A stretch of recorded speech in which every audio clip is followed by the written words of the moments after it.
एक वीरान रेगिस्तान में अचानक एक तेज बिजली की चमक गूंजती है। उसी के साथ टाइम ट्रैवल करते हुए एक लड़की वहां आ गिरती है। आखिर सिया के साथ ऐसा क्या हुआ कि उसे अकेले इस सुनसान रेगिस्तान में फेंक दिया गया? दरअसल सिया एक ऐसी लड़की है जिसके नसों में प्राचीन देवताओं का खून दौड़ता है। कहा जाता है कि जो भी उसे पालेगा वो पूरी दुनिया पर राज कर सकता है। इसी वजह से कई ताकतें उसे हासिल करने के पीछे पड़ी हुई हैं। ये हैं सिया के दो सबसे करीबी लोग, वीर आरव और जादूगरनी ईशा। जब भी सिया किसी मुश्किल में फंसती है, ये दोनों जान पर खेलकर उसकी रक्षा करते हैं। लेकिन इस बार दुश्मनों की तादाद इतनी ज्यादा थी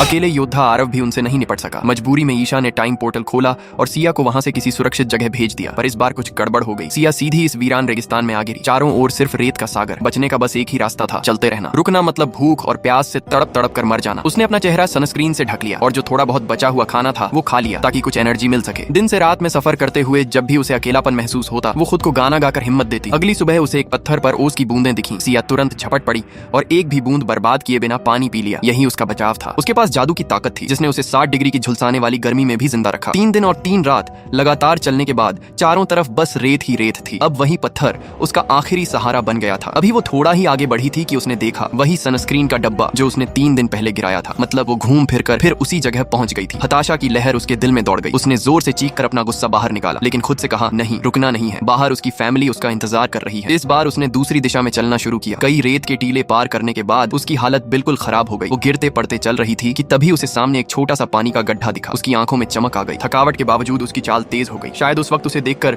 यूसेन बोल्ट भी हैरान रह जाता। लेकिन जैसे ही वो पानी के पास पहुंची, उसकी आखिरी ताकत भी खत्म हो गई। सिया घिसटते हुए पानी के पास गई, घुटनों के बल बैठकर पानी उठाया और फिर वो चौंक गई। ये पानी नहीं था, ये चिपचिपा सफेद सा अजीब तरल क्या था। वो समझ नहीं पा रही थी कि आखिर ये क्या चीज है। तभी अचानक एक तेज सीटी सी सुनाई दी। उसने सिर उठाया और सामने था एक यूनिकॉर्न।